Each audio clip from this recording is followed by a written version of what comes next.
say that whatever that went down yesterday was not a national prayer breakfast, but rather it was an eating competition. Yesterday, when Eric Omondi was also involved in a national debate at Citizen TV, the young man tried to explain how Kenya Kwanza government has been lying to the Kenyans.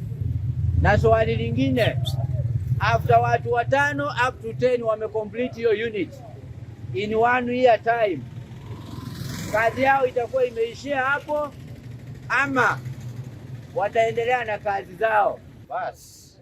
My names are, for the few who don't know, my names are Mr. President Robert Makoha Wangoho. Mimi ndiye rais wa Bunge la Mwananchi Manyatta Nakuru. Today, I have only 2 issues to put across.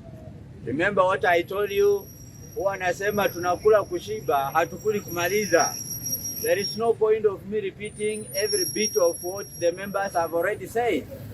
Let me start by having a postmortem on yesterday's event that was being termed as a prayer breakfast. You can never, anywhere in the world, give the first priority to the so-called the national prayer breakfast, a time when Kenyans are dying of hunger, a time when schools have not gotten their 28 billion shillings, a time when Inua Jamii 10 billion shillings has not been dispersed to the all-aged people. You cannot hold a national prayer breakfast with 50 billion shillings. At time, hospitals are turning away the patients.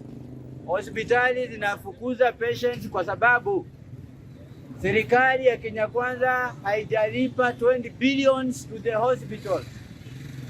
And finally, you cannot use 50 billion to hold a national prayer breakfast, a time when the governors are waiting for you to give them their remaining 94 billion shillings in 3 phases. For the 94 billion shillings, kuna ya April that 30 billion, kuna ya May that 1 billion, na kuna ya March ambayo ni 33 billion. And therefore, I hereby, as the president of Bunge la Mwananchi Nakuru Manyatta, say that whatever that went down yesterday was not a national prayer breakfast, but rather it was an eating competition. Are we together? Hiyo ilikuwa ni competition ya kukula. Sisi hatutambui kama ilikuwa ni national prayer breakfast. Sisi wote hapa tunamtambua Mwenyezi Mungu. And that's why hili bunge linaanza na maombi kila siku.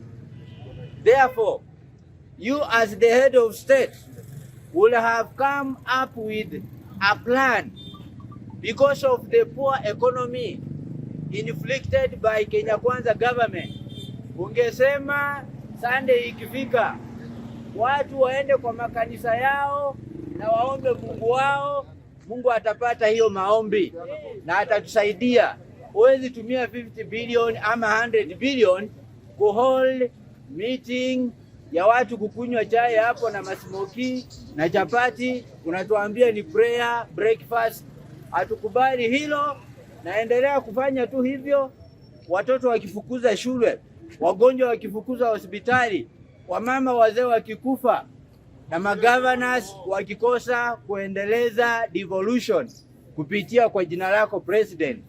Time is coming, you will admire to engage the opposition, and it will be too late for you. You better change your mind, withdraw the heinous finance bill and engage your brother, not for the purpose of the handshake, but rather for the purpose of deliberating on how you are going to deliver affordable unga, you are going to reduce the price of sugar amongst other needful commodities. Moses Kuria, the clueless CS for trade. Mimi nashangaa sana Ruto alikuwa anaangalia wapi akipeana nafasi za Chief Administrative Secretaries. Moses Kuria is a big letdown. CS in our country, Kenya.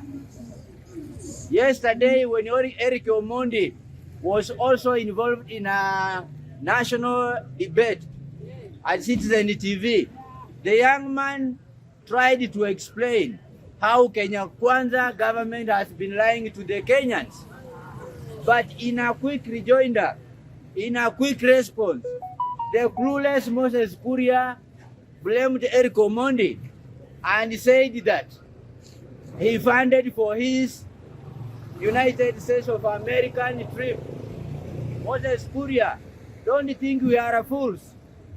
You are quick to remind him that you funded for his US trip.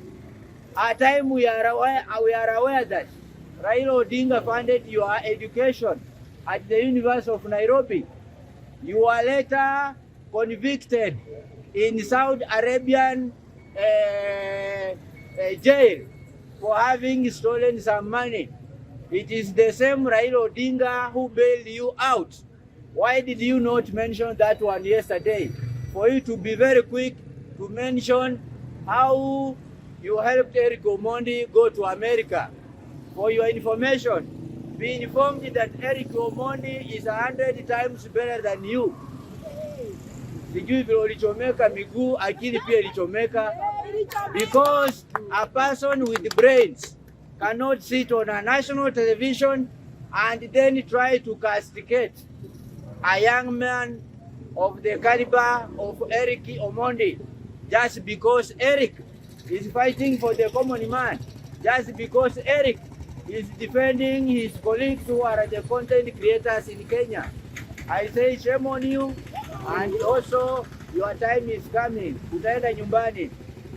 So kitu chingine ambacho ni cha mwisho, Ruto is standing by saying that the bill on housing levy must sail through, na pia anasisitiza akisema at single unit atitaandika 5 to 10 youth. Niko na swali wewe Ruto, you don't fit that office. Sasa ni youth wataandikwa kazi peke yao, ama Wakenya wengine wote mpaka wazee watatafutia familia zao? Na swali lingine, after watu 5 up to 10 wamecomplete hiyo unit in 1 year time, kazi yao itakuwa imeishia hapo ama wataendelea na kazi zao? Don't fool us. Tunajua nakatalia huo mswada kwa sababu I represent the interest of a Kenyan taxpayer, a Kenyan voter and all other stakeholders. Kwa hivyo wewe endelea kuconvince MPs kupitia Sylvanus Osoro akinunua MPs wa Azimio na kulazimisha MPs wa Kenya Kwanza wenye wanasimama na mwananchi. Lakini siku yenye utasimama utuambie mambo ya katiba, tutakukemea vikali sana, because you as the leader is not following the constitution of Kenya.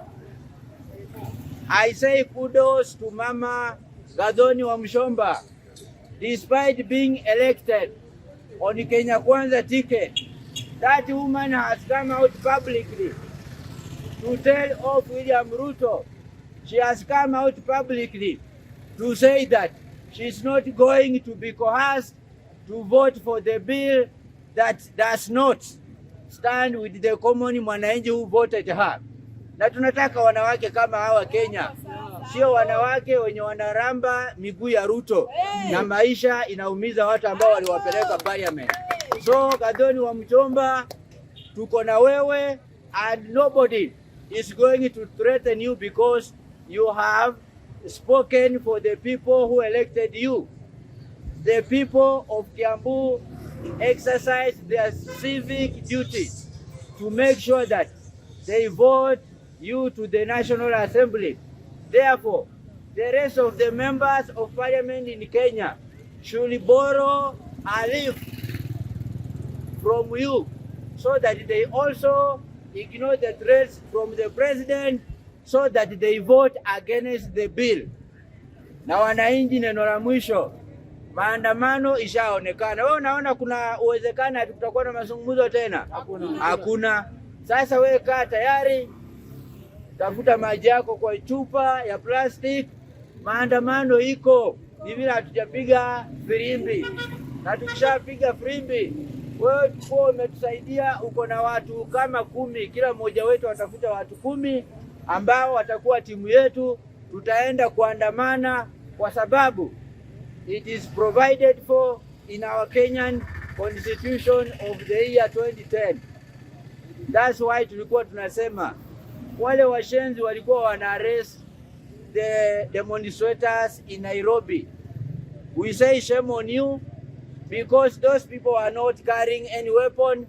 Those people were carrying what we call placards, and the placards were bearing very simple message: lower the high cost of living. Sasa ukishika kijana ambaye anatoa sauti yake kwa sababu yeye ni taxpayer, akili yako iko wapi? Sisi sio wafungwa, sisi tuko na right ya kupicket as provided for in the Kenyan Constitution in Article 37. Just like the way you are supposed to engage us in public participation over the housing levy as it is provided for in Article 118 of the Constitution of Kenya. Thank you very much. My names are Mr. President Robert Makoha Wangoho. Asante, endelea kukuja kwa bunge letu, sababu bunge ni sauti ya mwananchi. Mwananchi ni wewe na mimi. Ukiendelea kukaa kwa nyumba, inamaanisha utalala njaa na hakuna mtu ambaye atakupigania. Asanteni sana. Siku ya maandamano, tafadhali jitokeze kwa mara ya kwanza, waje tuone kwa televisheni yetu kwamba tumejipigania na tumepeleka Kenya yetu mbele. Don't allow our country Kenya to be auctioned by a single man called William Samoei Ruto. Thank you very much.